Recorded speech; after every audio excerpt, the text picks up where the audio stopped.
All right, let's get started. So, welcome everyone. We're going to be doing a guided Let's Play, sort of a little bit of a walkthrough for a hardcore rogue. This is going to be a little bit of a guide on kind of how I'm planning right now on starting out my Season 1 journey. If you end up joining us here live on Twitch, thank you for joining us. Feel free to ask any questions that you have in the chat. And then if you're watching this on YouTube, we'll have a number of links in the description to some of the builds that we're using for this guided walkthrough, as well as some other links to some other videos that we have. And feel free to leave some comments down below. Go ahead and ask any questions you might have or provide any feedback. And then don't forget to like and subscribe our video as well. So, right out the gate, I'm going to be playing as a rogue in Season 1. I think it's one of the most fun classes to play in Diablo, and it has a huge toolkit of different things that it can do in almost any situation. It's got great survivability, great mobility, does tons of damage, and it's just super fun to play. So for this sort of guided playthrough here, we're going to go through our build. We're going to be going through our gear, kind of my thoughts on how I pick one item or another as we find them, and then a little bit of strategy too. And hopefully we won't be dying. You can see here we've got hardcore selected.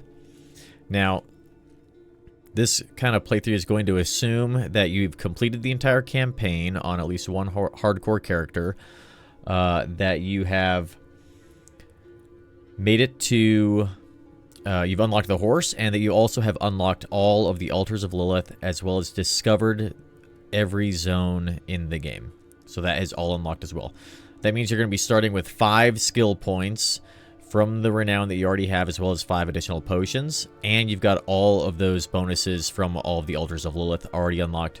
Off to a good start. On this character, we're probably going to be starting with we're going to be starting with 10 skill points because you've already unlocked all the renown on my main hardcore character, but we're only going to use 5 when we begin, just to simulate as if we were starting Season 1.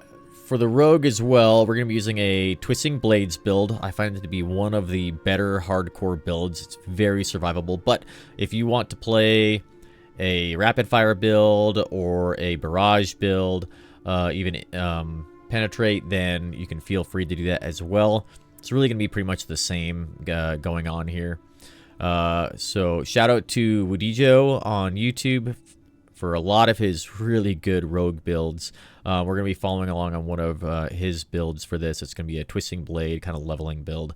Really great build to jump into almost any other build that's out there, especially my favorite, which is the Trap build for the rogue, which gives huge survivability, huge nuke potential, can really kind of deal with anything that the game has to offer. All right, so let's get started. We got hardcore here. What you'll note is we are not going to skip the campaign here. We are going to be on World Tier 1.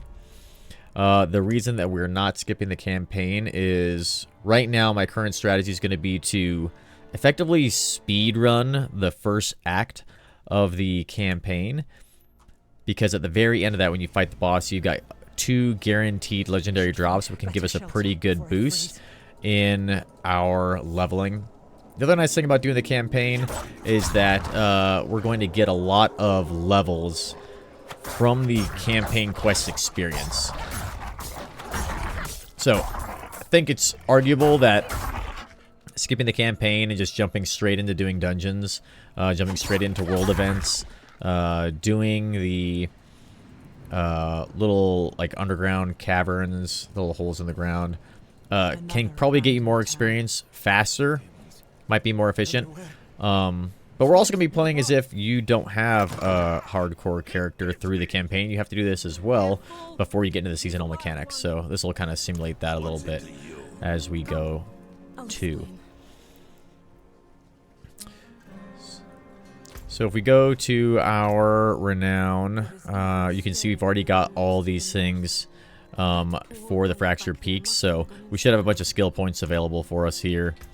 You can see we've got 10 available. We're just going to use 5 since that's going to be kind of where we start our season journey. We're just going to leave those 5 skill points for the duration of this kind of guided Let's Play. So out the gate here, we're going to get a couple of quick levels here.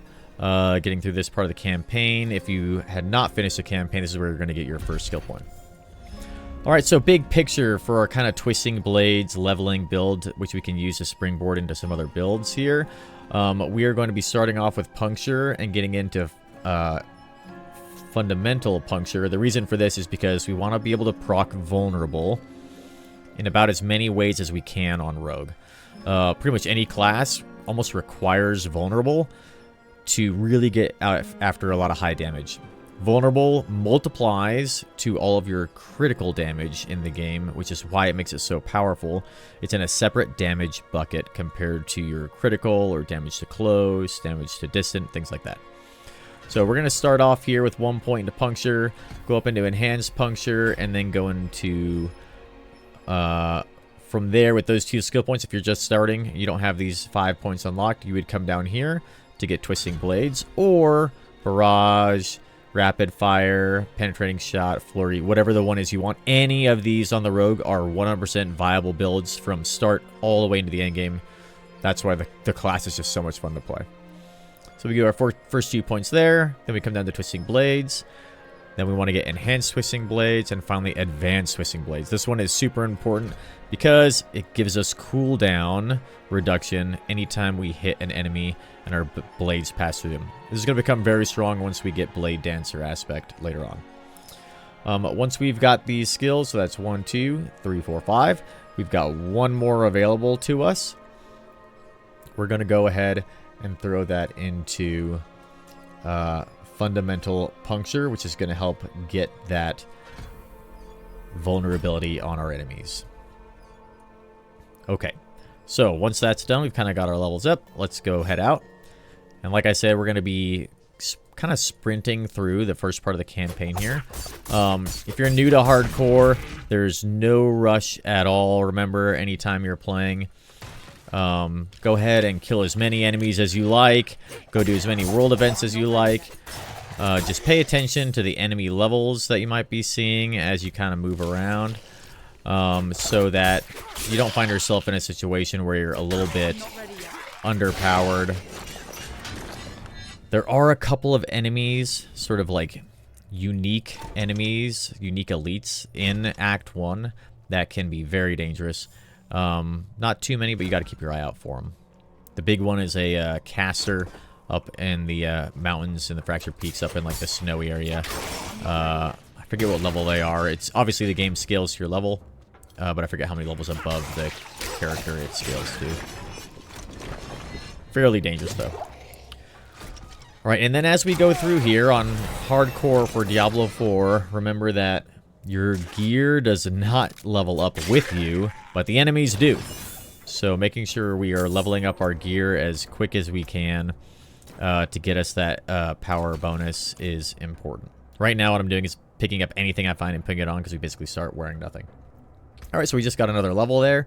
So we've got 1 skill point available, assuming that we've starting with 5 from getting our renown at the end of our pre-season and going into the new season. So this next point here, we're going to now be able to get some mobility. So with dash or shadow step, both of these are pretty good. I prefer to go with shadow step first because it gives you unstoppable. But then right after that, we're going to grab dash and move along. We're going to plan on getting methodical shadow step here to get some stun on the enemies. We're going to end up going up here into discipline dash to start to daze them and slow them. Eventually, we're going to move down here. Now, I have been experimenting with concealment a little bit. This also gives you unstoppable. It's got a 20-second cooldown, but you're concealed and stealth, and it can give you a great amount of movement speed. There's a 30% boost, and you can kind of disappear from the enemies and move out of a dangerous situation. Whereas shadow step, you have to have an enemy around to proc this.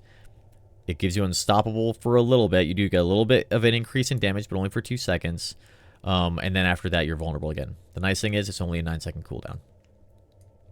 Later on, there's an aspect we can find that gives us 2 casts of shadow step, which would be very useful. But For now, we may swap some skills around and kind of experiment with concealment a little bit. I haven't done it a lot. We're going to be kind of trying it out today and incorporating it in our build. Eventually, we're going to come down here and potentially go into some shadow imbuement. To be honest, imbuments in the early leveling process aren't all that powerful. They take a lot of skill points. The rogue really comes into its strength with its passives that it has available, like exploit, malice,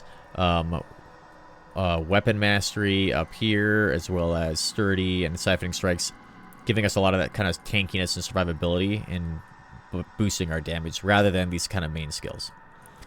From there, we'll come down here, and then if we were going to go into traps, we'd probably be using Death Trap. If we were doing an imbuement skill, we'll probably go in Shadow Clone for Shadow Imbuement or Poison Imbuement proccing. Poison does a lot of single target damage, by the way. And then finally under ultimate, but we'll kind of move along as we go. All right. So we got that 1 point available. Let's go ahead and throw it into Shadow Step for now, just to make sure we've got a way to proc Unstoppable if we ever get stunned. You can see as I'm running up to these enemies right now, we are going to be using our right click, so we're going to be throwing twisting blades on them, and then our goal is going to be to maneuver away from the enemy that we hit with twisting blades. So when those blades pop out of that enemy and return to us, they end up going through all the other enemies just like that. So a little bit of evade there to kind of jump through the enemies and get those twisting blades to return right to us. Okay. And we're going to be moving along in a relatively fast pace here. I didn't get my timer up, but that's okay. We're not on a full speed run. And if this is your first class, I don't recommend you doing a speed run either. Since there's going to be a lot of learning. And like I've said in my previous videos, remember playing hardcore. Slow is smooth and smooth is fast. When we rush, we overstep our bounds and our capability. That's really where we suddenly find that we are in a situation we don't want to be in and potentially go into the graveyard and die. But for now, in the early game here on World Tier 1, these are all fairly easy enemies. Not a big deal. And like I said, at the beginning of Season 1 here, we don't want to spend a lot of time really doing the campaign if we've already done it. We want to get through the campaign and start to do some cool new seasonal mechanics. Alright, on to the first boss here. Just going to spam our twisting blades, and then anytime we're out of energy, we're going to be using our basic attack here. Get our twisting blades back in there. And then keep spamming. Make sure to keep your health topped off on hardcore, obviously. You can see we're doing pretty decent damage here. We haven't used our Unstoppable yet. Even though we can. Hit him there with that. With our Shadow Step. Because we're likely not going to get stunned at that point. Alright, like I said, we're literally just throwing on anything that we find that has a green number right now because it's very early on. But our goal is going to be to get a good crossbow here, which is going to give us vulnerable damage, as well as 2 good swords, which give us base critical strike damage. We'll talk more about the gear and kind of how we prioritize things kind of as we find it and go along. But for now, we're going to keep on moving. We did level up there and got ourselves a skill point, so we'll throw one into dash here. We'll move these around a little bit to kind of what I'm used to here in a second. As soon as that cooldown's off, we can move that skill around. You've returned. The old ruins are clear. Kind of as we were saying, though, the seasonal mechanics I think are going to be a lot of fun, working on those malignant kind of gems that you get. So we want to get our way to that if we can. If you've already done the campaign, especially. If you haven't done the campaign, take your time, really enjoy it. It's an absolute blast. The Rogue is one of the best classes to play through the campaign, in my opinion, because it is so much fun. But the reason we're doing the campaign to begin with is because we want to get that boost in XP from the quests, as well as a couple of guaranteed legendary drops that occur at the end of the campaign. Once the Act 1 is over, expect we're going to skip the rest of the campaign, and from there plan on leveling in dungeons or doing world events, kind of whatever we want to do. Go explore around a little bit and kind of have fun with that. All right, let's see if we can move these around a little bit. I like to have these two kind of swapped here. Blood petals. Just for my habit patterns of what I've been using on my other character. Is this real? Remember, hardcore is all about having good muscle memory, because when we get into a pretty scary, sticky situation, having that good muscle memory to fall back on when you're panicking is super important. So I recommend being consistent with where you put your skills. I need more time. Alright, you can see that having dash available to us now, along with twisting blades, is really going to allow us to use twisting blades to its fullest. So we can get that blade to shoot through the enemies while it's returning to us. So we'll put a twisting blade there, snap through. All those come zinging back on their way to us, damaging all those enemies in between and decreasing any cooldowns we have on all of our other skills. I think the mobility of the rogue is one of the reasons it's so much fun to play. You're light and nimble on your feet, kind of as you're moving along. Now, if you've got a new character, gathering up some of these crafting materials is rather important. I need more time. If you've got a character that's already made it through the campaign, grabbing these little things along the side is not really all that important. Is anyone here? What are you hiding back? Unless it's crushed beast bones, demon hearts, things like that, that can be pretty important for leveling up our potions later on, as well as making elixirs of cheat death, as we call them.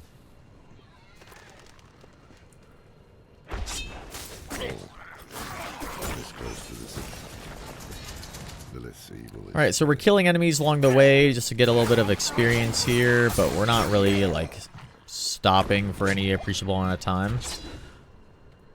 We're kind of relying in this like beginning phase here on the quests that we get during the main campaign to give us experience, more so than going and like kind of farming enemies. So we got to turn this quest in here.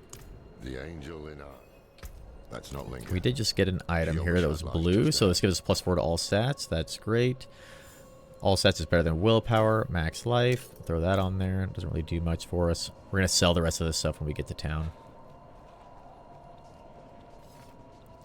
Once we start finding some magic and rare items, we're going to plan on breaking all those down at the beginning of our leveling process, because we're going to be very low on salvage materials at the beginning. From the shrine and inscribe it with this sin. Fear. Then cast it into the brazier as the fire. Good. So too with the light. All right, there's another level. So from there, we're going to be kind of focusing a bit more on not only our mobility, but also back on the twisting blades. So we're going to max this up to level 5 now to make sure that this is as powerful as it can be. This is the main way that we're doing damage here.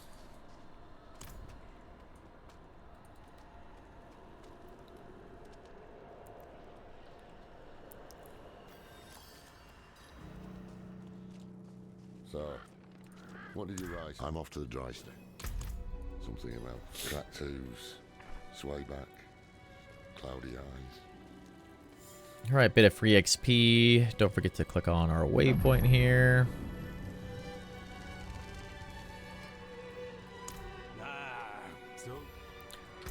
Alright, let's go ahead and buy his dagger, and then we'll sell all those things as well. Plan on selling that. That will break this down. I think he'd want it back all the same. No charge.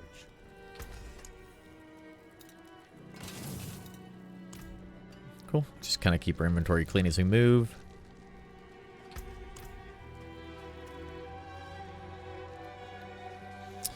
Alright, additionally, we haven't been using the horse so far, but remember, if you've completed the campaign, you should have your horse as well. And that is instantly available for you at the beginning of Sometimes Season 1. our paths in life are set to collide. We just don't know it. Okay.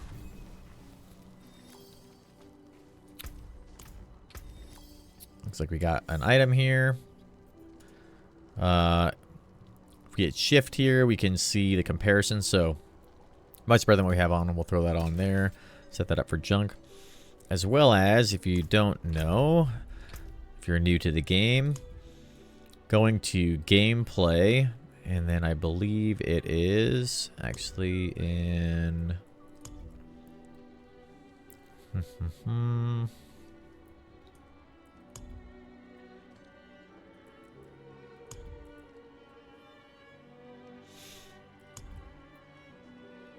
here we are, of course. Going to gameplay, advanced tooltip compare, and advanced tooltip information. These will allow you to see what you have in your gear with the range of potential rolls that each stack can have. So you can see on the boots we have equipped, it says +8 intelligence, +6 to 8. We got the best roll that these ones could have for that 6 to 8 range. It also tells us the properties we're going to lose when we equip them. You can see where it says hide boots, or gain when you equip them with the advanced tooltips there. If you don't know, for our different kind of primary 4 stats here, dexterity is the main one for our rogue. It's going to increase our skill damage as well as our dodge % chance. Dodge not bad on rogues. We can kind of avoid a lot of damage with that. Willpower, not a strong stat for us. We're not going to be doing very much overpower damage with our rogue. It does give us a little bit of increased healing, but really not a stat that we care that much about. Intelligence isn't that bad. Increases our critical strike chance. So if you see some intelligence and it's not dexterity, that's maybe not the worst thing in the world. Later on, we may try to find ways to boost intelligence to boost our crit strike chance. And then strength, of course, is going to help us with resource regeneration and our armor, which, as you know, armor is probably one of the most important stats in the game on hardcore, because it not only reduces the damage you're taking, the physical damage you're taking, but also the elemental damage that you take. All right, really quick, easy quest here as we kind of move on, just to get us a little bit of XP, learn how our wheel works here. And we can cheer for these guys. Good job. They're very efficient in their attacks. And then turn this back in. Grab that little base XP there. Get some herbs as well. And we're going to go up here to continue our kind of main quest line. Now, like I said, if this is your first time playing on hardcore or your first time playing the campaign, I recommend taking your time, enjoying it, going at the pace that you want. If you have already done the campaign, you're relatively seasoned, but maybe this is the first time you're playing on a rogue, and you want to move through this as quick as you can, feel free. We're going to be going as quick as we can to get through the campaign, just to grab experience from quest lines, as well as our legendaries at the end of that, to hopefully give us a little bit of a boost before we skip the rest of the campaign and go on to killing everything else. So we're going to jump on our horse here, and then our plan is going to be to head down here.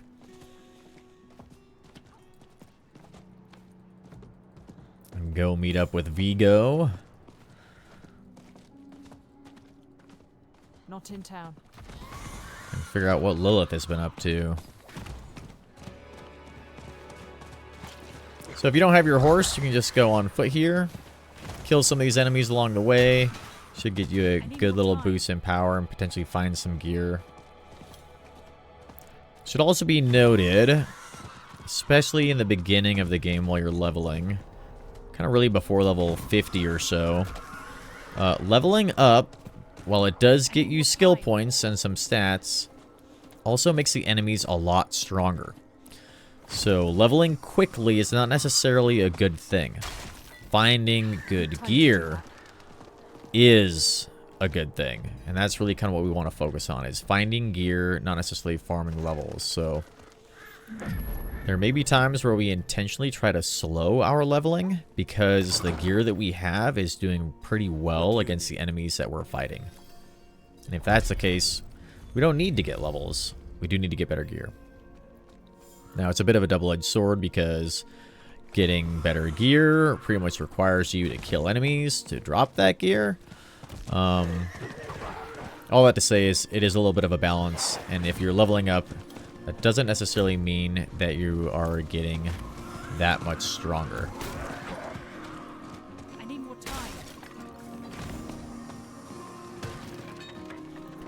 time. Additionally, if you're playing on hardcore, you can hit Control R twice on PC, and that will show you what your latency is in the bottom left corner. I use that just to kind of get a gauge on kind of how my connection is to the servers.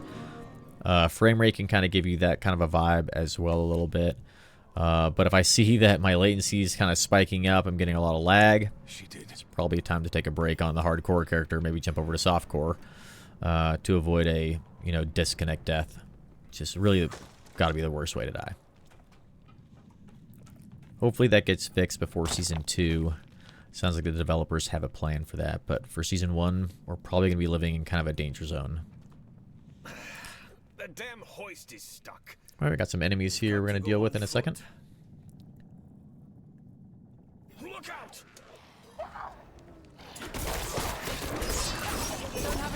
See if we can dodge through these guys. I can also skip and daze them that way. Use a little bit of shadow step there. It's mine Top now, off our girl. health. She gave it to me when I let her and her friend pass through. All right, so this gives us 11 additional armor. We lose the 8 dexterity, but that's really okay at this stage. We only lose like 1 attack power there. No big deal.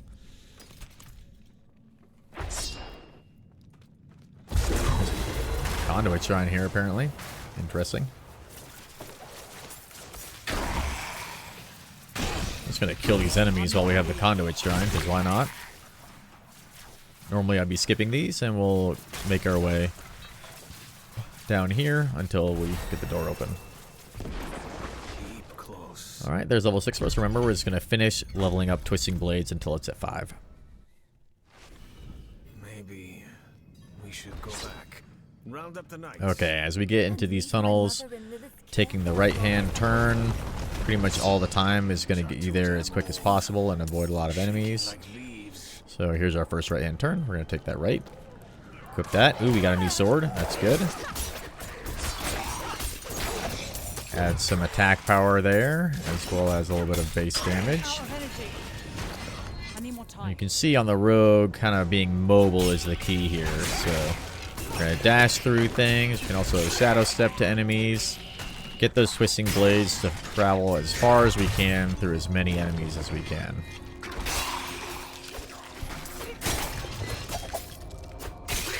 Shadow step is also useful for us to travel kind of long distances as well. We just need an enemy there to do that for us. Little bit of rubber banding here. Don't have enough energy.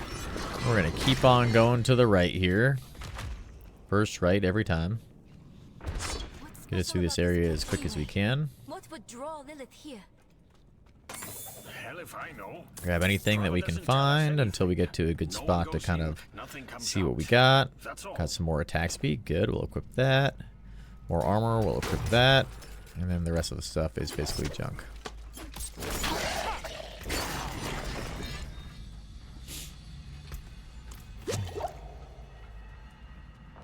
Alrighty.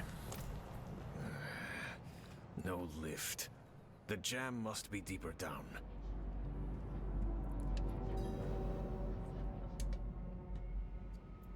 Inspect the door. Over here.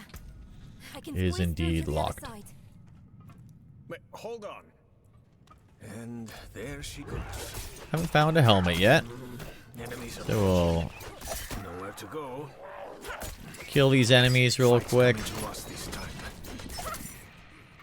I need more time. Shadow step onto the one guy. And kind of get our twisting blades to shoot through them. You can see at the beginning here, our resource generation is not super great right now. We're having to use our base attack a pretty decent amount here, but that's okay. We're going to be solving that problem in the future with some of our skills and hopefully some of our items. Sure. I'm going to swap that out just because it gives us a little boost in armor, which really is our primary concern right now, keeping ourselves survivable in these early levels, which, She wouldn't. while the enemies may be very weak, She shouldn't. we also are very weak, and the early levels are very dangerous for us, so we want to make sure we're paying attention. Somebody like Fear, you can see I'm about to get CC'd. Well, I can use Shadow Step there to break out of that CC and then move out back into the fight, reposition as required. I'm not ready yet. Shadow Step this guy in the back there who's trying to range us down, as well as get those twisting blades through all those enemies.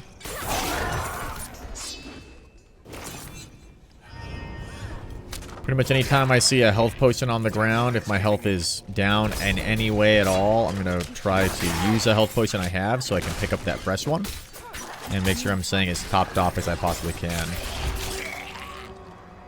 Alright, again, shadow stepping through. Oop, let's grab that crossbow. It's probably better than what we have because we really would like a crossbow. 18% armor. Shadow step onto that guy, and we'll move through. Get those twisting blades back. And there's a level for us. Just trying to move through all these enemies, get those twisting blades through. Okay, this guy's cold enchanted. So we're going to focus that elite down first before we deal with anything else, because we really don't want to get CC'd when that happens. Now you can see the way we dealt with that was to shadow step to the cold enchanted elite. It's a little bit risky because we don't have stun yet on shadow step. If we had stun on there, we'd be able to stun them for 2 seconds and then kill them. Just recognize that you've got a 9-second cooldown on your shadow step when you do that, and while it can get you to that enemy, that priority enemy quickly, if you get CC'd in that time, you don't have the ability to get out of that, and that can be a little bit risky.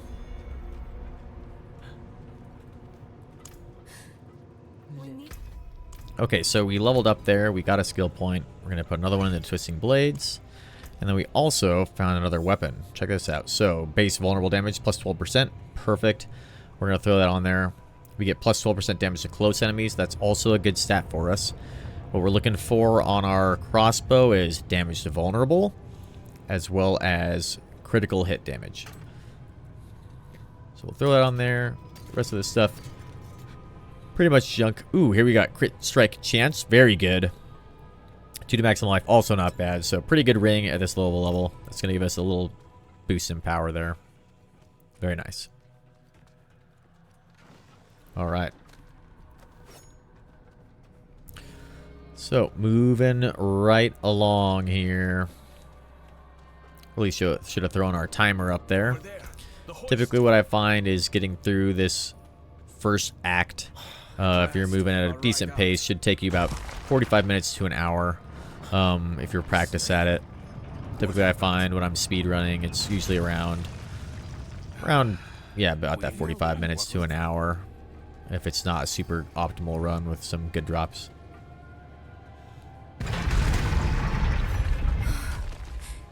Okay. So we are at level 7 now. Not too bad. We'll probably be around level 10-ish by the time we finish the first act. So like I said, it's probably not the quickest way to level up, or necessarily the most efficient. There is a lot of downtime here, talking to NPCs, things like that. But we're also kind of doing this guided let's play, this guided kind of walkthrough, as if you have yet to complete the campaign, and Season 1 is your first time doing the campaign, or maybe you're even not making a seasonal character. You're just getting through the campaign on a brand new character. Alright, these exploding enemies can be rather dangerous, so we're going to use our evade to mitigate that threat and get it out of there as quick as we can. Alright, that sword is giving us critical strike chance, and then we're also getting a little bit more damage per second, so that's good for us. Gonna throw that on there.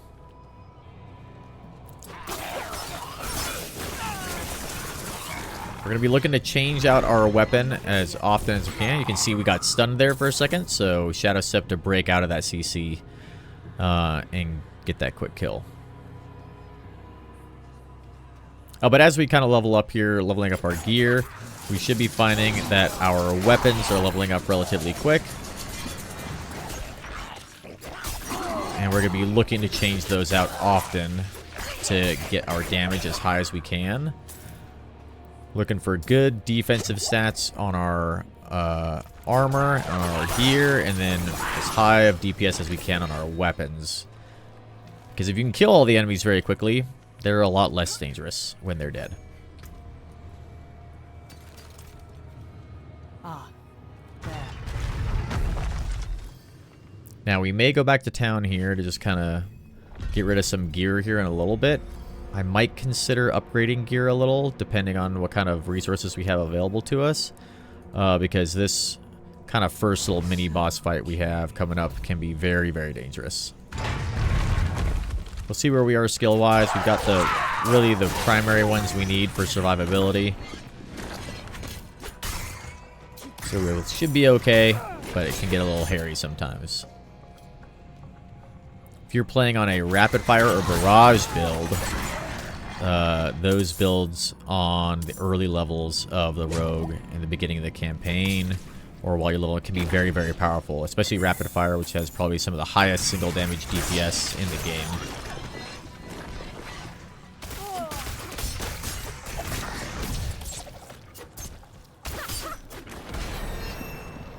Alright, got ourselves another level.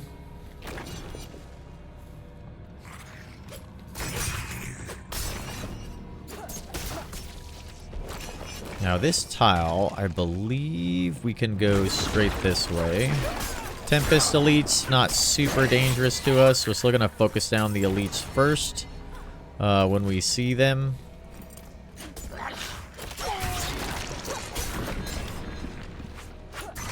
Yeah, this tile that we're on, if we go here and then to the right, that should get us closer to the next door and our progress.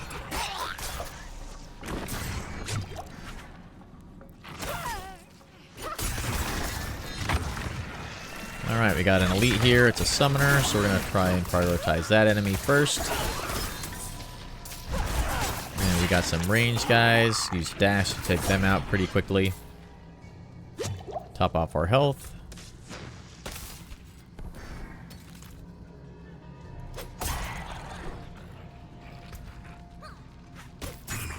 Alright, good job, Nyrel, taking those guys out. And moving on. Alright, got a little fight here with a... I don't know if it's an elite, really. I don't know if I'd call it a mini-boss.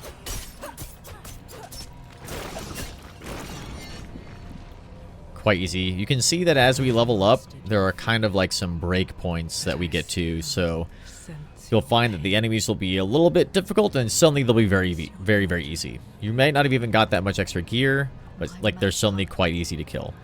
And then they'll get a little bit harder, they'll get a little bit more difficult, and suddenly you're like, man, these enemies are really hard. I don't know what the deal is. Well, your gear hasn't quite caught up to that level yet. You'll probably find a couple more pieces of gear, won't feel too bad, then you'll level up again, and suddenly it'll be like a kind of a reset, where the enemies feel easier again. Kind of happens in a 3 to 4 level-ish cycle is kind of what I find, where you find those easy times, and they kind of ramp up to a little bit more difficult, and they suddenly get easy again. So right now, we're probably in one of those easier levels.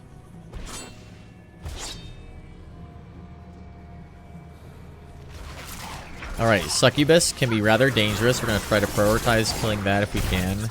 Followed by these, Rakanishu, not Rakanishu, but these kind of Rafiki guys that have their little stabs that bring their friends back to life.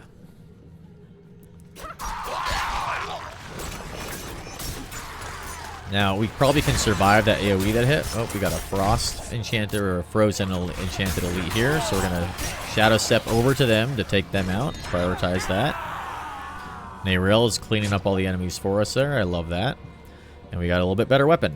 Core skill damage is a very good stat to have on our weapons. So that'll be good for us. We're going to look to equip anything with higher DPS right now. Early levels are quite simple when it comes to leveling our gear up. We can be pretty binary about what we have. Alright, let's get this Plague Bearer. They explode. Anytime you see Plague Bearer enchanted elites, we're going to kill them and then get out of that AoE, as well as any AoEs that it has infected. So that can spread to a bunch of other enemies. They can all blow up. If they all are blowing up at the same time, it can be very deadly on hardcore.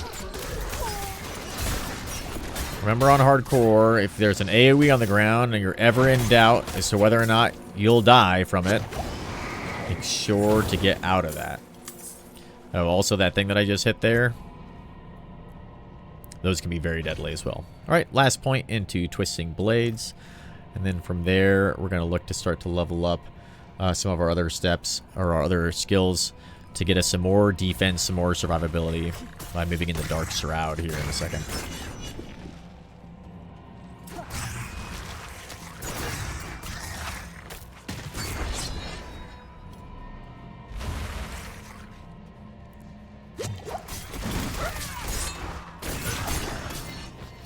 You see those Twisting Blades really do a lot of damage when they go through enemies like that.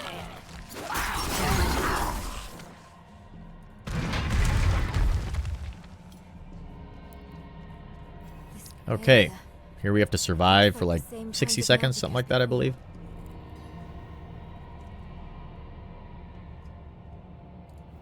I think I can dispel it. Alright, do we get any better gear? Yep, that's a little bit better.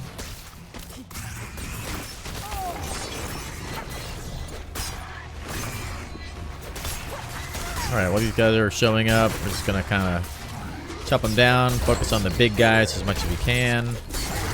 There aren't any enemies in this fight, to my knowledge, that can stun us, so we're going to use our Shadow Step freely, just to maneuver around the arena as quick as we can, as well as dash.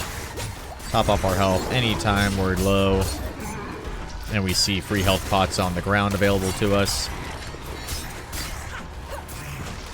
6 seconds left. Oh my goodness.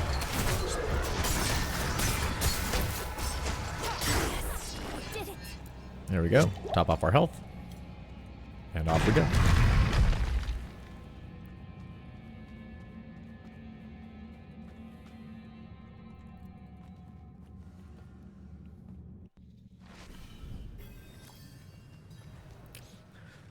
Okay, so we are going into a very dangerous boss fight. We're level 8.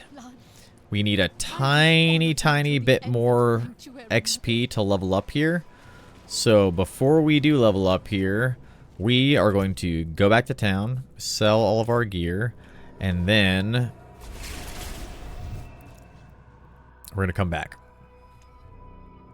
If we could get a tiny bit more XP to get ourselves Dark Shroud here, I would want to be level 9 going into this fight so that we are as prepared as we can. The skill I'm talking about, Dark Shroud, is right down here, which is what we really would like. That gives us 8% damage reduction while we have a shadow active. There are little 5 orbs that'll kind of go around us.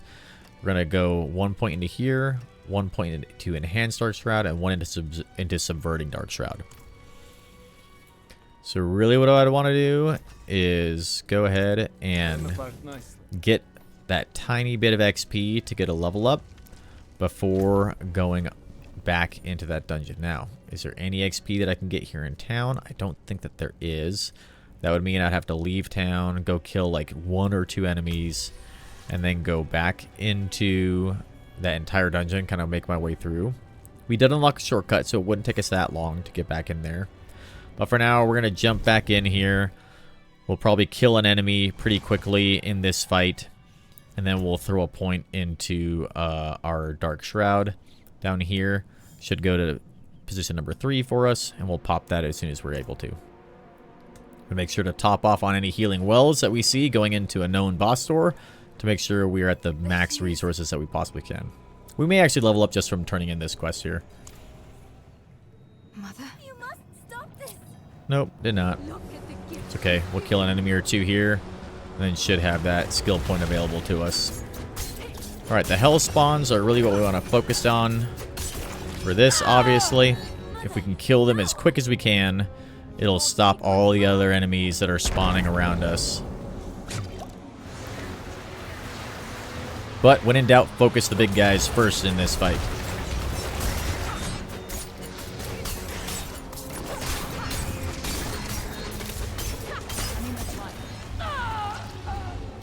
Alright, top off our health, grab another potion. When we have the vulnerable state here, you can see your kind of health orb is cracked with purple things on it. Purple kind of cracks there. Pay attention, because you're going to be taking a lot of additional damage. Alright, this big guy can be pretty scary. We're going to focus them down first. And then that'll give us a little bit of freedom to kind of focus on the rest of these hell spawns here. So the health is topped off. There's going to be a lot of kind of AoEs on the ground here that we want to avoid. You can also see that those kind of red area on the floor over there on the stairs, that would hurt us quite a lot. These hurt quite a lot as well. So we're going to avoid those as much as possible. Looks like we're not going to get a level up until this fight's over. So that's good learning for me. Didn't realize that we weren't going to get a level in here. But you can see a little bit close on the health there, but not too bad. Turns out we didn't even need Dark Shroud for this fight. But like I said, ideally we'd be level 9 going into this with Dark Shroud and all that extra survivability that we have. Even without that though, you can see that with some good movement, you can do just fine in that fight. Alright, there's our level. Let's go ahead and get our point into Dark Shroud there, which is going to give us quite a bit of damage reduction. We also got an item here, a rare item. Plus 36 damage to close enemies. This gives us vulnerable damage. Great roll. Only 5 out of 7.5, but that's okay. Chance to execute, fine. Damage is slowed. We're not going to be using slowed right now until we upgrade dash a bit, but we're still going to use this weapon because it gives us quite a lot more DPS than the sword that we had equipped. Alright, we're done with that fight. We can go straight back to Kyovashad.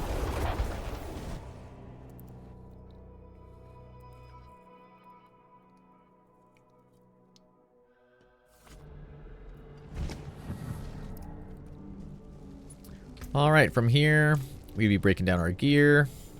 Oh, look at this. We got some cool red armor on now. Nice. Still haven't found a helm or another ring, which is kind of a bummer. We're going to go up here, turn this quest in. Then we're going to go up into the mountains to Korvalar. Main quest kind of splits into 2 separate areas at this point. You can do whichever one you want in whatever order you want. The direction that we're going to be going is a bit faster and more efficient because we can pick up a waypoint along the way.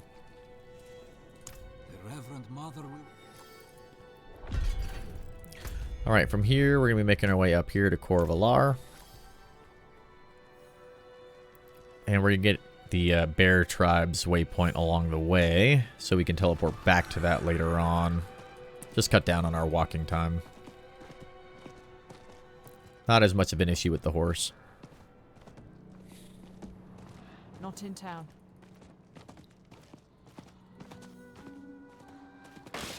Alright, so despite having our pin on the ground, we're going to kind of ignore that direction. We're going to go straight to this little jump down spot here first.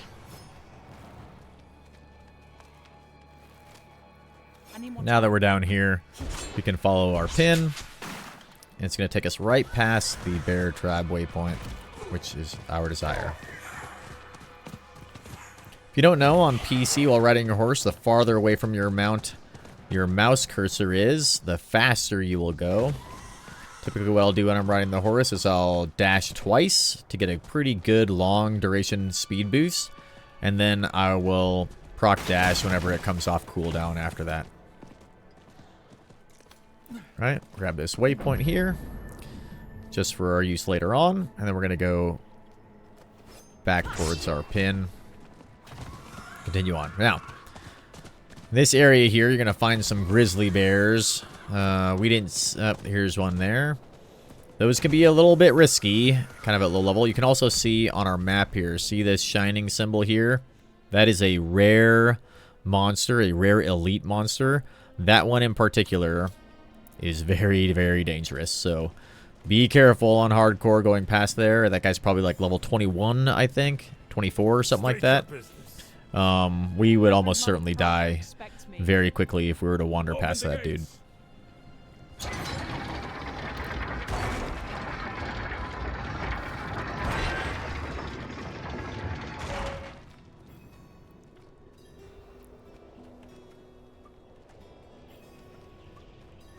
Not many could bear your sins. Poor Vigo. It's alright, Vigo. You'll find your redemption. Hold. She's expecting us. Vigo. Good luck. Have the new watch commander replace the forces we At least lost. Vigo's got one friend in this town. So, you've returned. Vigo here tells me you were braver than he. First, May as well make Kind of a decent metric for your armor to look at is how much it reduces the physical damage of enemies of equal level. So in our case, 15%. Not too bad. Recognize that as you go up on level, that number will go down. Additionally, as you increase in world tier, that number will also likely go down. I think. It might... Your resistances will go down for sure. I don't know if your armor value does necessarily go down. It may not. But keep an eye on that as you're playing. It's a good kind of metric to just kind of think about where you are in your defensive capabilities.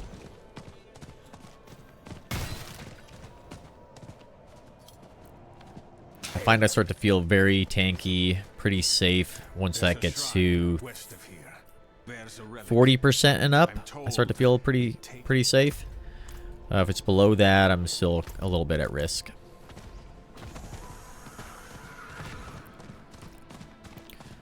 On my main rogue, on softcore, that's sitting at like around 80% damage reduction. And it is very, very challenging to be killed. Alright, so we're going to kind of continue doing our quests here, picking up items as we go. Looting dead bodies like this is a good way to find better items, just like this. And not having to worry about fighting anything to get it. So plenty of ways to get items that don't necessarily involve killing enemies if you aren't looking to get levels and experience.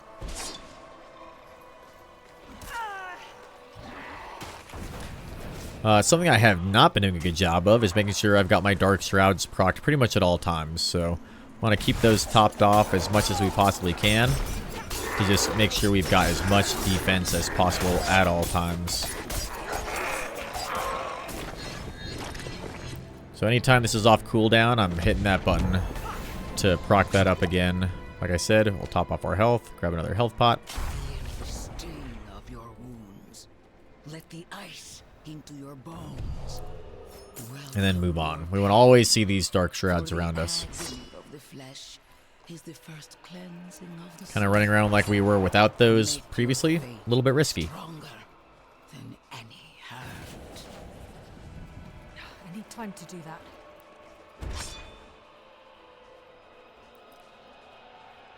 As we upgrade Dark Shroud here in a second, what we'll eventually upgrade into is that we're going to get a pretty good speed increase, a speed boost, based off of the number of Dark Shroud orbs we have floating around us.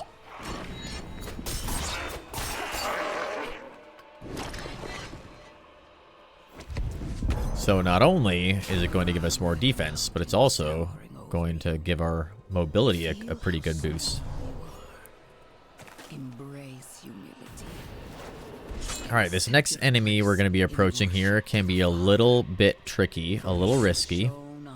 So we're going to have to make sure we've got our wits about us and that we have our unstoppable Shadow Step off of cooldown because he can CC us with a pretty strong attack.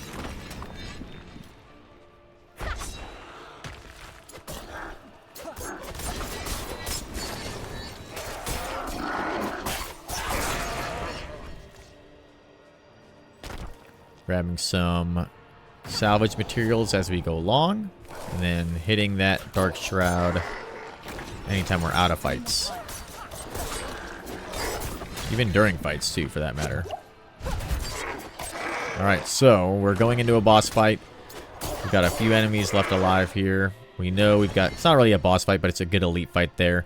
We're going to make sure that our Dark Shroud is off cooldown before we go into that. It's got 5 of them floating around us so that we can have a way to proc Unstoppable if we need it. Turns out we didn't need it. That guy died pretty quick. Nice. The end nears, pilgrim. Look into yourself. Find your faith. Feel how it fills the void within you. Remember, you are nothing without faith. Hold fast to the light. And remember.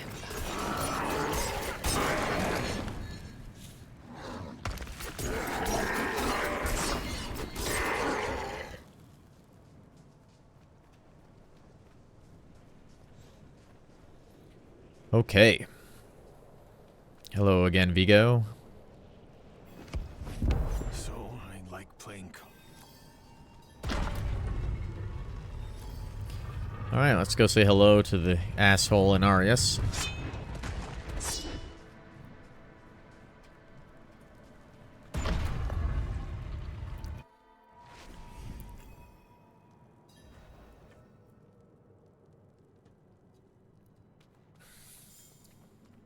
Kneel before him, and remember, you are small. You are small. I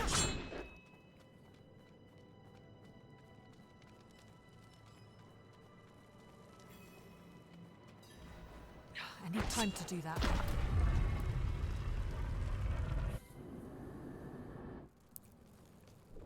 Back to Corvalar. Okay, from here, go ahead and claim our regional, and then we will go back to the Bear Tribe Village, which is why we picked that waypoint up in the first place, so we can go straight to Corvalar without having to run as far back. Not in town.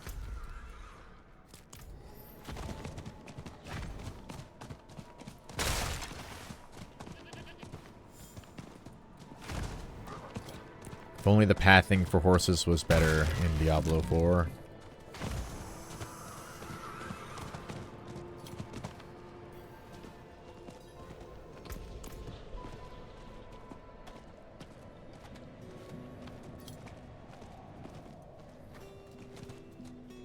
Blessed are those who bask in the light. Let our faith be our armor against the encroaching darkness. Ah, you've returned. Come. Let us Okay. speak inside. So from here, once we finish talking to Prava here, we're going to zoom back down here, and then we'll hit up Nyrel's campaign quest line. Yet you stand before me.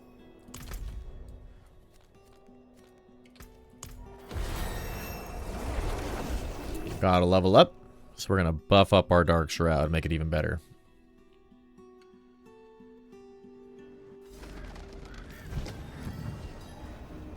Alright, so we got an extra point here. We're gonna go enhance Dark Shroud, so we get a chance for them to not be consumed. 10% is not too bad, and then from there we're gonna go into subverting Dark Shroud to give us that extra movement speed and keep on upping our mobility. We're also level 10 now, which means that our potions can be upgraded.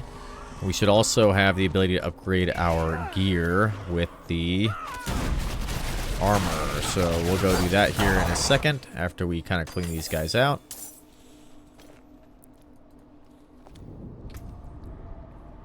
Ooh, crit strike chance. Very nice.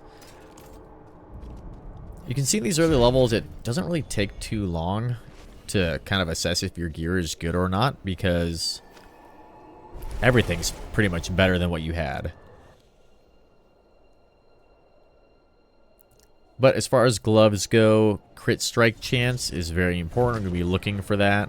We're going to be looking for ranks into twisting blades. We're going to be looking for attack speed, and then plus a dexterity, Let's have things a like look that. at you, Look.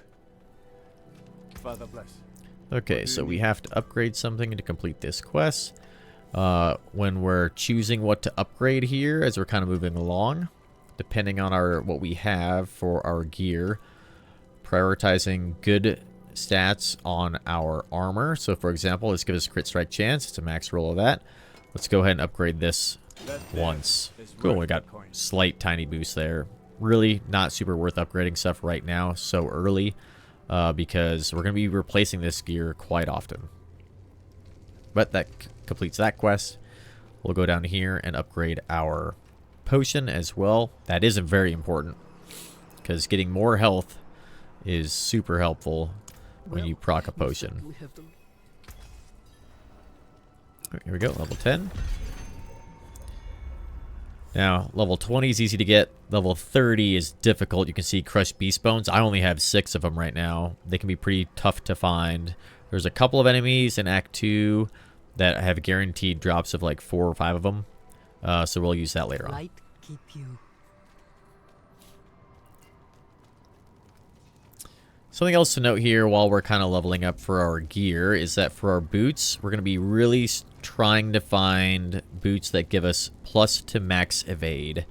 On hardcore, having more evade procs, more evade skill usage that we can use. In my case, you know, spacebar on PC to evade can be very, very helpful to avoid those ground AoEs that are very dangerous and will oftentimes get you killed. Most of the hardcore deaths I've seen are after they've killed all the enemies around them and they end up getting killed by a plague explosion or a fire enchanted elite explosion. Dead enemies are oftentimes more dangerous than the living ones. Ooh, we got a helmet. It's the first helmet we found. Nice. Alright, this area is one of the kind of true random areas in the game. At least for me, I don't have all the different tiles memorized. So we're kind of just going to wander around here until we hopefully find the correct way to go.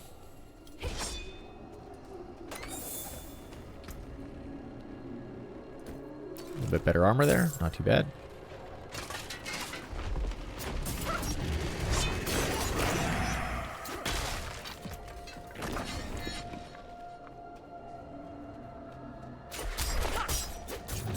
Ah, look at that. First try, I found the right spot. Hello, doggy. Relax. No harm will come to you here. What a good dog.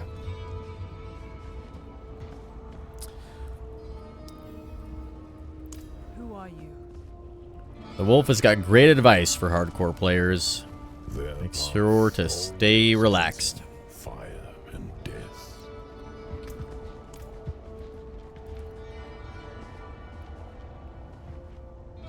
Seen enough. Open the door.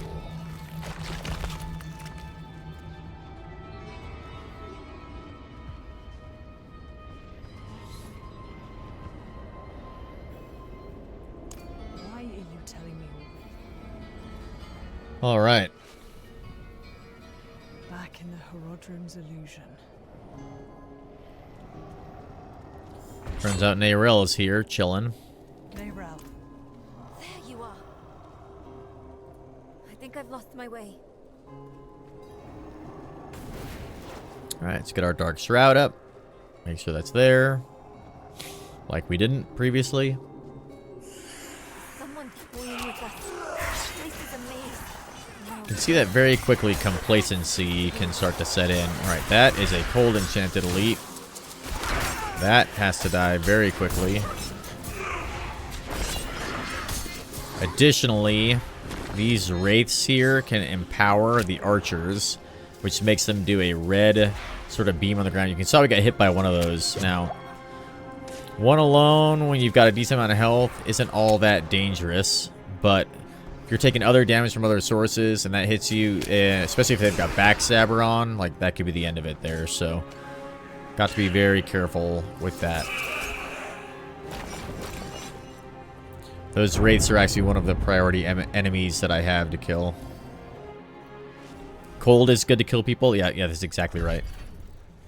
Cold enchanted elites by themselves, depending on what type of enemy, aren't necessarily all that dangerous, but a pack of 3 cold enchanted elites, if they've got fast attacks, will easily stunlock you to death. They are very, very dangerous. The quill rats are especially bad. If you're running nightmare dungeons with cold enchanted elites in Skosglen, good luck.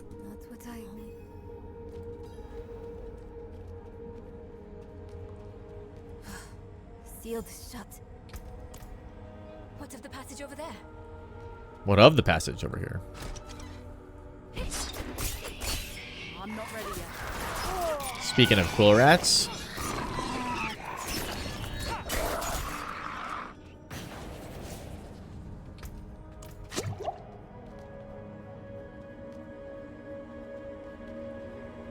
This is... I think it's written in Horologic okay. code. And here, the same sim... You might want Cheth to be take a chat. step back. Cheth be chat.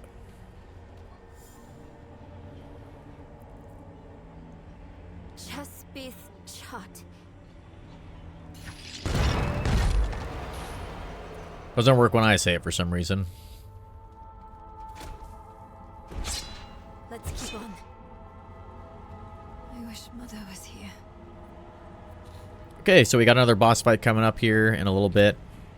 Shouldn't be too bad with our mobility. For our skills, as we level up, we're going to get Subverting Dark Shroud. And then after that, we're going to look to go probably into Poison Trap. It's the same One sim only water. don't you? Chespith Chat.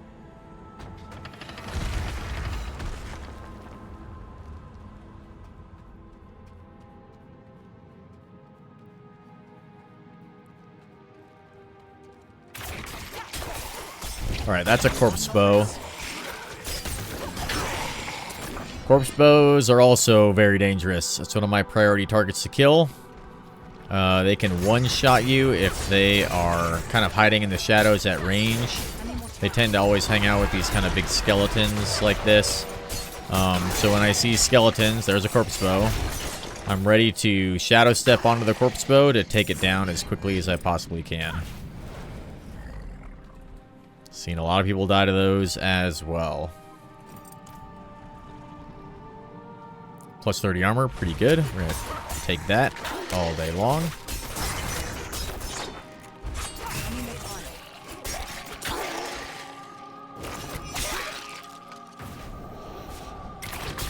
That's a corpse bow. Shadow step over there to take that out.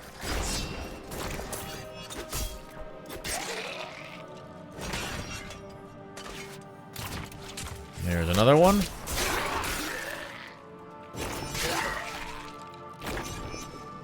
Alright, look, we're going into another boss fight, so we're going to make sure our health is topped off here. Kill these last enemies, and run straight into the fight. Alright, so we want to stay out of that if we can, and get on the boss. We'll be alternating our basic attack and our core skill. Pretty good damage on this boss right now. Really, we need to avoid those if we can. See, that's about to explode. If we were nearby, we could kind of focus it down, but you can see we're really not taking too much damage from it right now. We're kind of on the edge of that explosion too, so... Okay, we'll shadow step to avoid that kind of pulse that was coming out there. And you can see right now we are doing a lot of damage. Pretty significantly so, because we've been swapping out our swords to get that DPS up. Which is kind of providing us with a good amount of safety.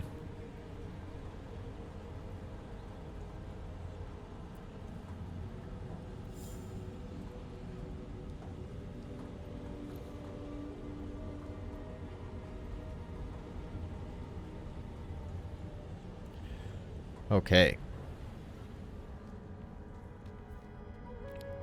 So we should also note that one thing I did not mention.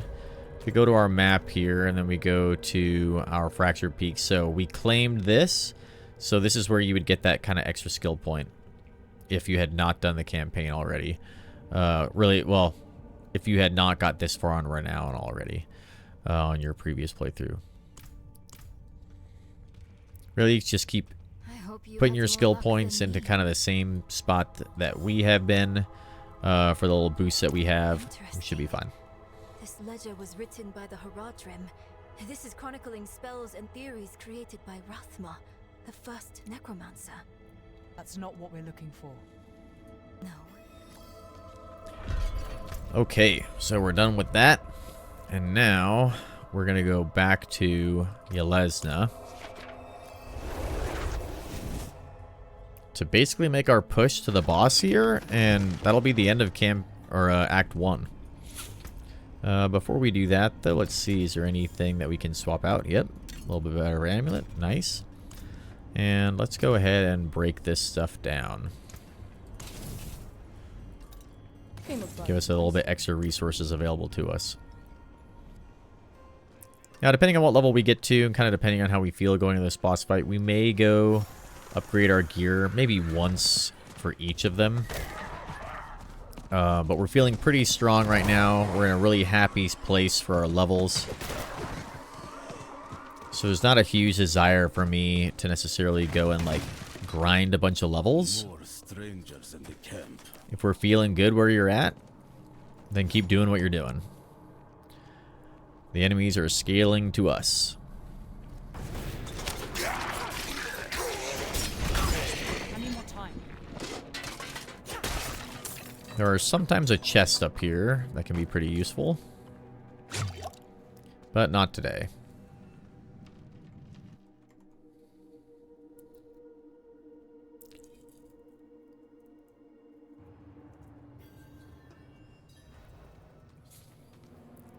I'll explain on the way.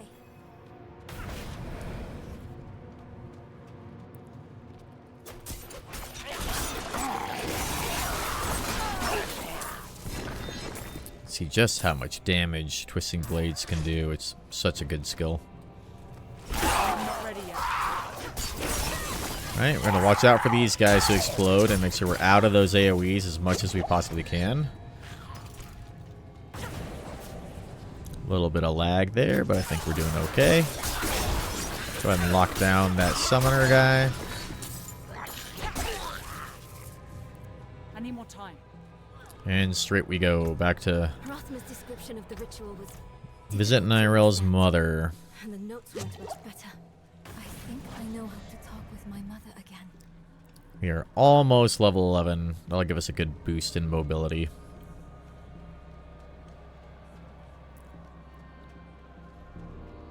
Just remember, if this is your first time through the campaign, first time leveling up a character, that where you are in your skill tree at the same level as me is going to be a little bit different because you're not starting off with those 5 skill points that I did.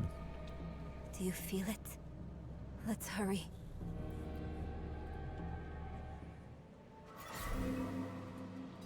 Nero, There's that level. I'm on the right trail. Very nice. Alright, so we got another skill point here. Got Enhanced Dark Shred. We're going to go Subverting Dark Shred now to give us that boost in movement speed.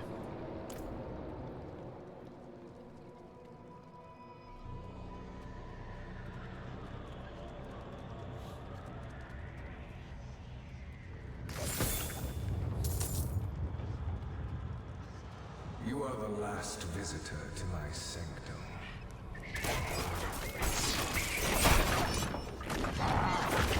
Alright, Tempest Elite, not too bad. We'll still focus them down though.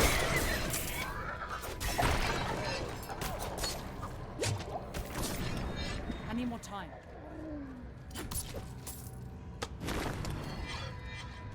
See if any of these were much better.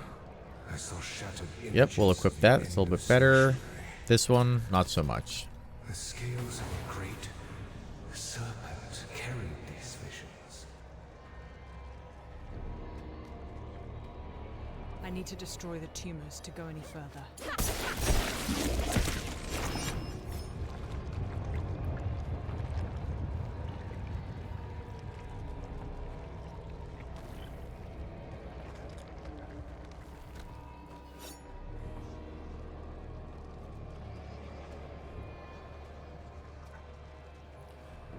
Alright, we're gonna run around here in a big circle, killing all the tumors and fighting a couple of enemies before we move on.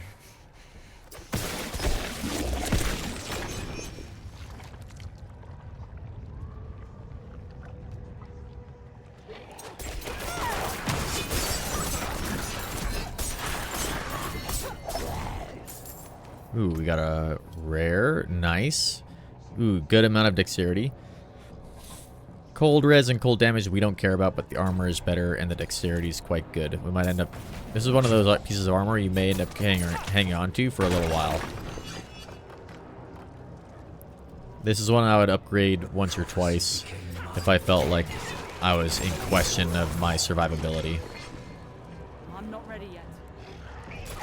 Really what we're looking for on our chest pieces are max life, max armor, damage resist, damage resist to close enemies, maybe damage resist to distant enemies if it's on there and the other ones aren't available.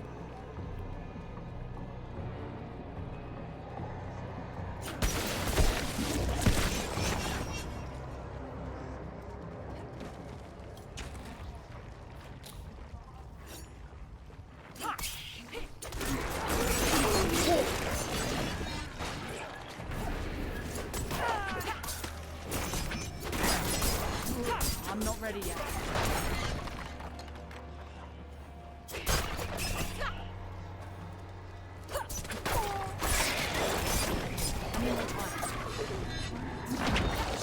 Tempest Elite again, not too big of a deal. Gotta get out of the AoE explosion there. These big tubby boys will do that. Ooh, we got a ring, empty slot, perfect. I need more time.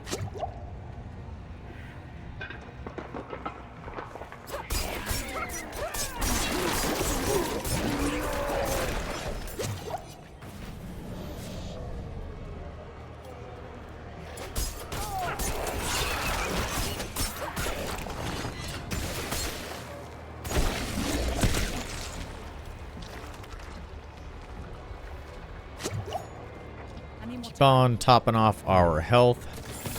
We'll find plenty of health potions kind of as we go, but we do want to keep in mind kind of how many total we have just in case. So a little bit less critical strike chance, but some more armor here. Armor is almost certainly worth it. You can see we're up to 27% damage resist. Pretty good at this low of a level. You must understand is once I am victorious in hell, Curse this place. I'm being followed.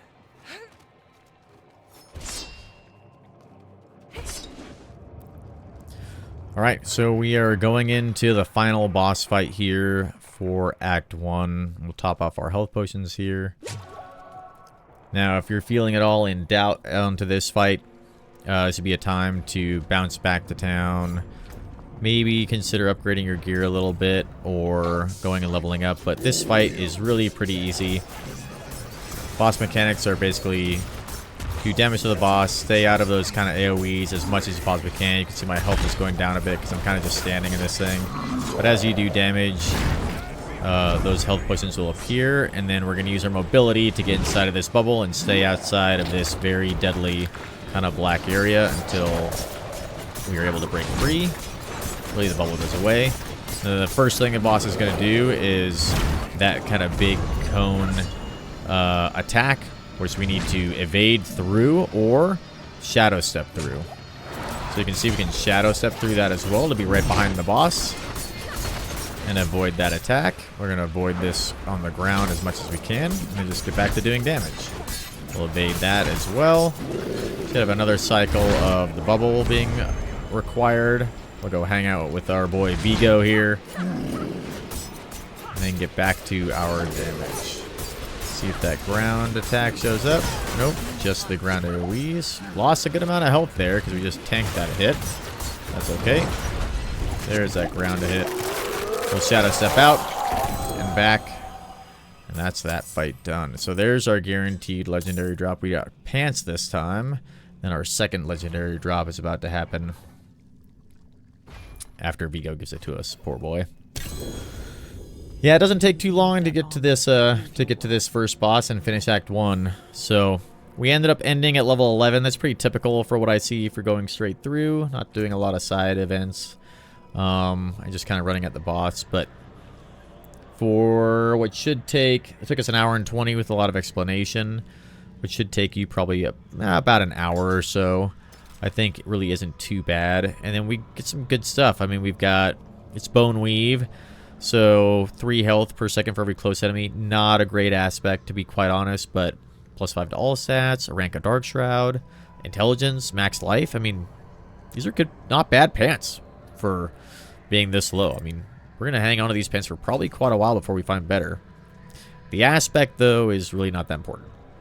We'll swap out anything that is better stat-wise and sacrifice this aspect. But this, though, the Protecting Amulet, +1 to all agility skills, very nice. 3% cooldown reduction. Little CDR there is great. Damage reduction from distant, meh. Healing received, meh. But we get a 4.5 second bubble of immunity around us anytime we're not healthy. This is an amulet that I'm going to carry through for quite some time, likely. And if I find a better amulet, we're going to look to take the aspect off of this and re-imbue it onto another one. It's unfortunate. It's a min roll for it, but that's not the end of the world. Something I'll also consider doing on hardcore is if I'm having a hard time finding this aspect dropping off of enemies in the world, I might make an alt character on hardcore, just sprint through the first act really fast, fight this boss, grab the amulet, it's guaranteed drop every time, and then give that to your other character. Did we level up here? No, we did not level up, unfortunately. Okay, so let's go ahead and finish up the first act here, and then we'll kind of recap what we've done so far, kind of where the build is going, and then probably call it a night. Where is she? And then expect part 2 probably later this week. Is that Rathma?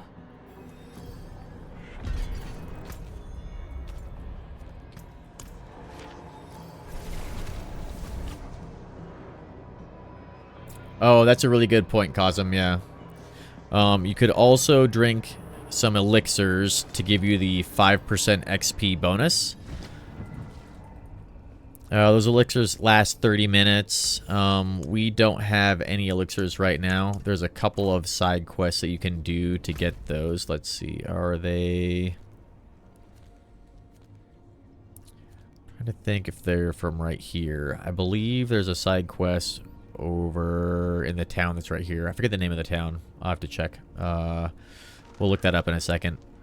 There's a really easy quest that gives you a couple of elixirs. I think they might be a little over leveled for what you can use this early on, but they might be the same level. We'll check really quick as soon as we turn in this quest for the campaign and see what level of elixir those drop. You can also buy a couple or make a couple pretty easily with some very readily obtainable materials that you can find.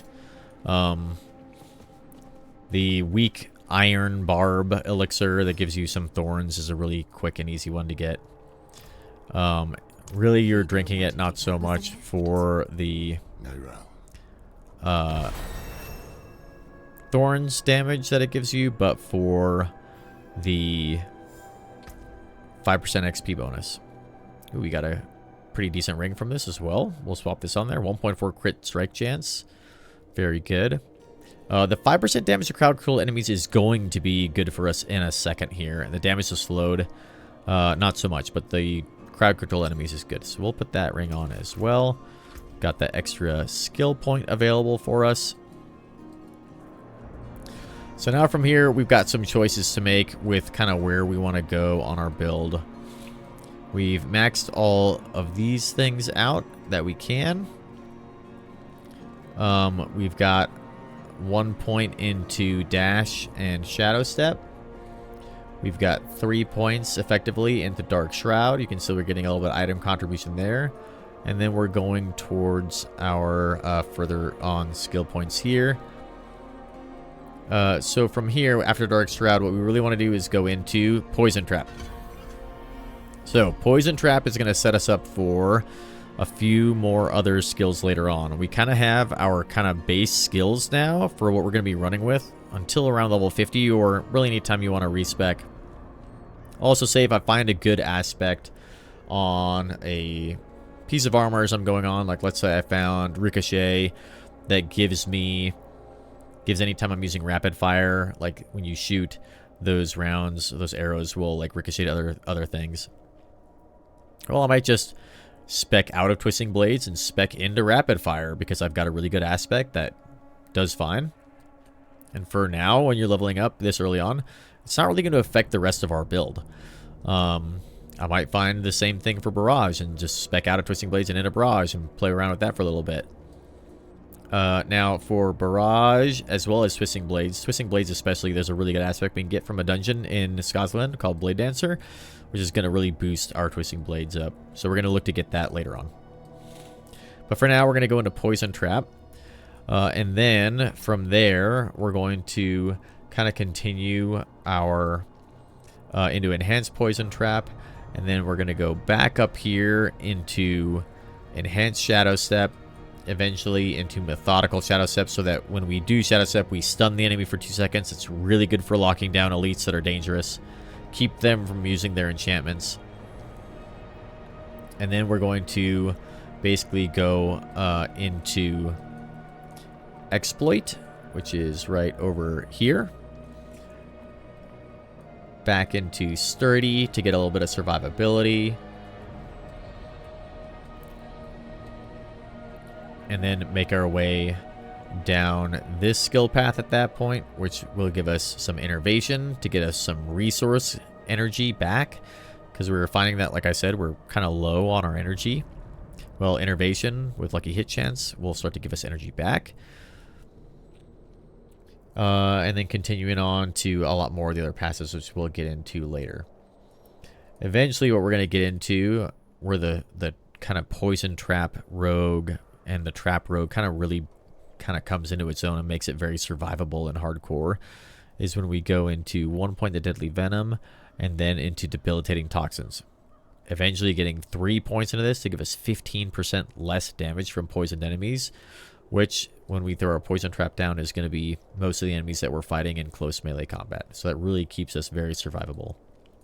Sturdy does that as well. But really, when we get into Siphoning Strikes and we start to gain health anytime we critically strike close enemies, which is going to be all the time, it's going to help out our survivability quite a lot. So, let's see.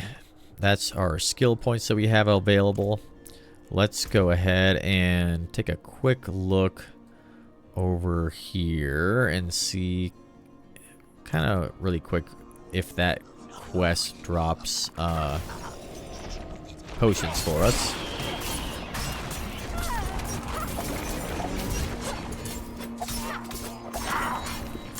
Kill that treasure goblin really quick. At the early levels, I find the treasure goblins are actually quite good.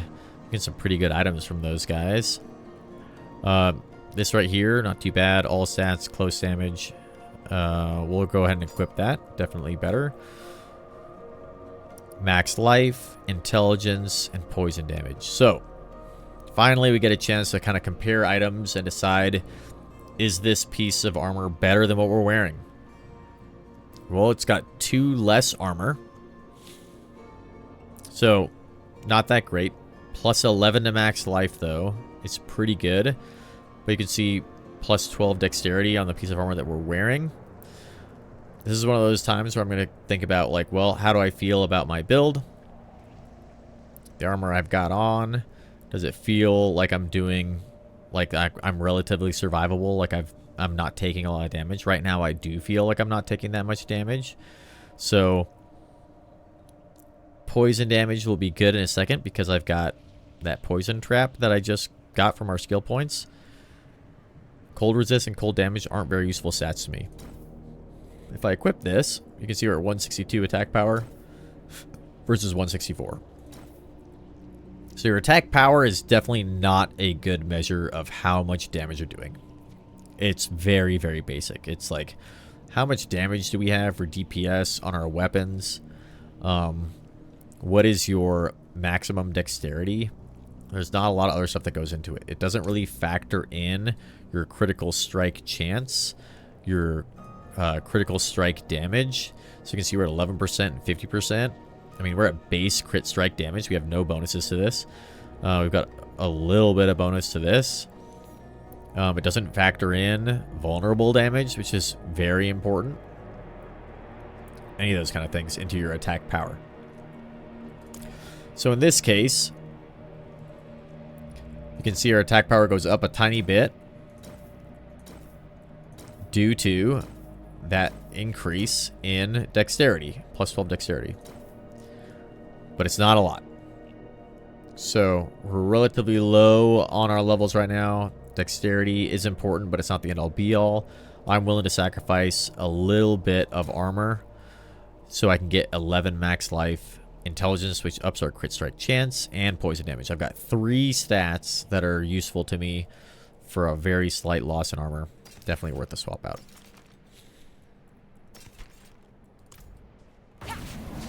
Alright, let's see if we can find our way over there really quick to see what that quest is that I was talking about.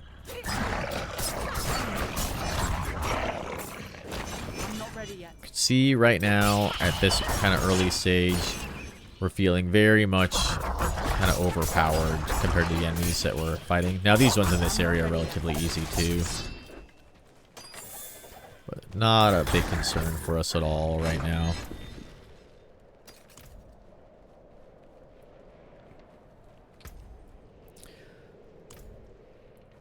Easy to keep the 1.5% crit strike chance instead of the intelligence.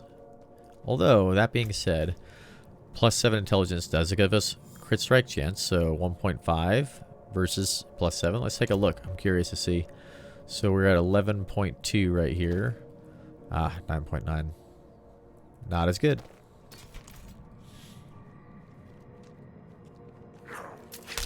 Stream title says Halls of Torment. This is on hardcore, yeah, Cosm. Well, that's good to know that the stream title says Halls of Torment. That's not what it's supposed to say at all. That's okay. We'll get that updated in a little bit. Ooh, somebody went invisible on me.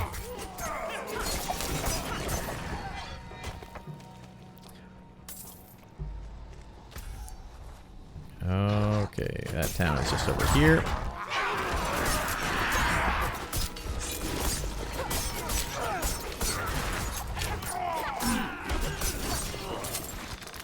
There, a poison trap down. Really too late. I'm not ready yet.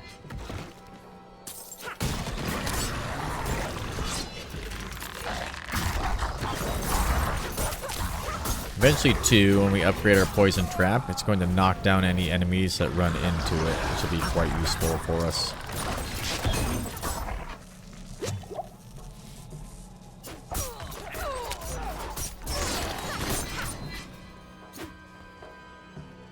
Sneaky, sneaky.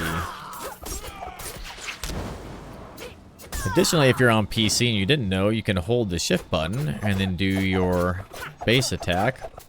Or you can map a force move button to another either key on your mouse, button on your mouse, or key on your keyboard. So that if you're trying to click on a spot to move,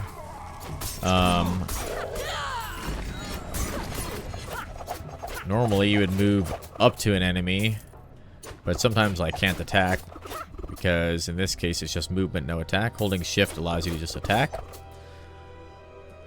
And then binding force move to either a key on your keyboard or on your mouse will allow you to move and not attack anything, just move.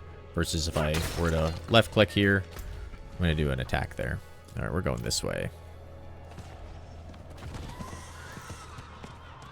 Alright, so we finished the first act of the campaign. Now what we're going to plan on doing is going back to the start menu and skipping the campaign so that we unlock all of the seasonal journey options that we have available. Do you see now, Lakthan? Let's see, where is the quest that gives us the... little prey thing up here. What must be done, Lackton? It's one of these. Grab this one and see. You're kind, but Oh, it's Legacies of the Light Watch. Should also be noted that as you're leveling up, if this is your first time through the campaign and you're looking to gather renown, I recommend you gather as many side quests as you can before you start jumping into dungeons. Because a lot of the side quests will require you to clear a dungeon anyway. So rather than clearing all the dungeons to get all of the aspects in there, having to potentially fight the butcher who's in there waiting for you, you might as well get all the side quests first and then go do the dungeons later on, which is a bit more safe. You'll have a lot more strength, be a bit more leveled up, be ready to fight the butcher if you see him, as well as be able to clear these side quests at the same time. I really thought that quest line was over here, but let's go take a look and see if the little shrine is there. It may actually have been in the other town that we were in before.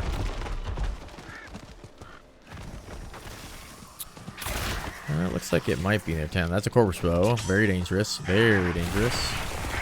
Oh, now we're in a situation. So these corpse bows are a problem. We're going to shadow step outside of the deadly wall that we were in. Take care of these corpse bows. And then deal with the cleanup for the other enemies really quick here. See, having a priority of enemies can be very helpful when you're in those kind of situations. Alright, so the town that we want, it probably actually is this one here.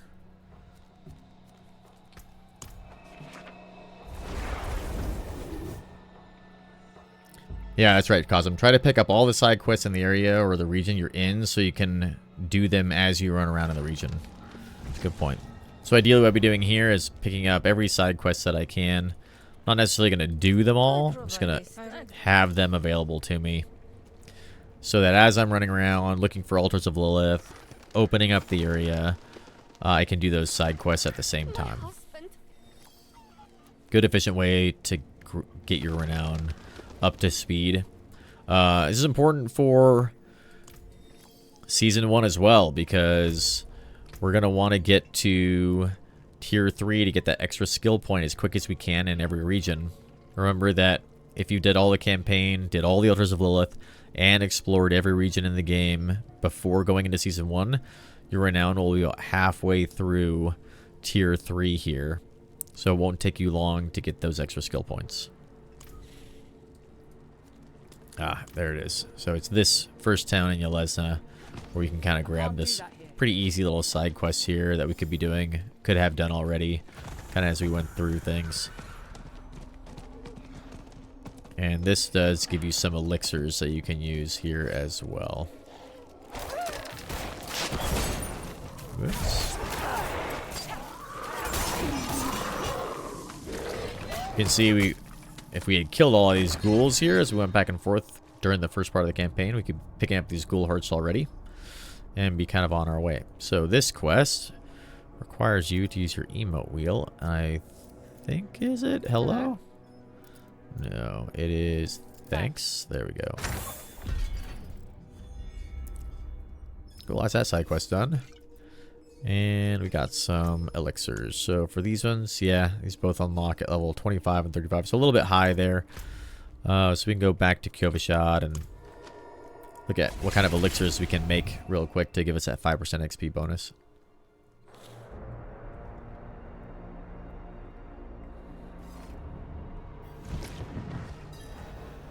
Okay, here's another side quest that we could have grabbed. This will take us over to Menestad. yes, well, Boojum. You can see we didn't really go in this direction, but as far as our next plan, which we'll be getting into on our next guided playthrough video, you can see we're probably going to spend a little bit of time here in the Fractured Peaks before we head over into Act 2.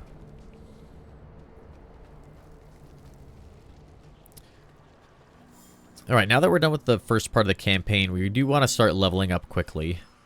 And so that's really where these potions are going to kind of come into their own. You can see that these do cost a bit of kind of crafting materials. So Pale Tongues don't have a lot of those, but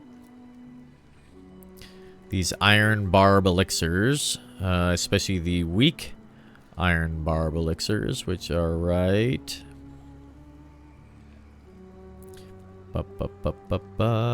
Where is a weak one?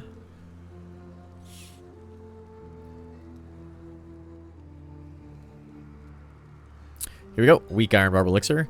Just take some Gallovine and bite berries.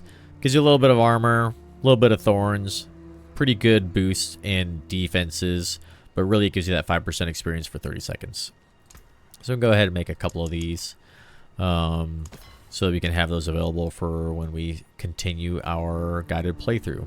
Additionally, on hardcore, at some point, you will also find an elixir of death evasion recipe that you can bring to the alchemist here and learn how to make the elixir of death evasion, which is a special elixir that you can use alongside other elixirs. You can have both this and another elixir active at the same time, and then gives you immunity for 2 seconds. I recommend watching some hardcore videos to see what it looks like when this thing procs. It basically makes your character kind of glow orange, and you've got 2 seconds to get out of dodge. This will proc anytime you take damage that would normally kill you.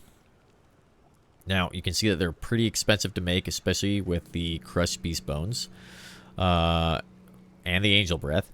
So I typically don't use these unless I'm going into some really hard content that I know could end up in me getting one shot or killed.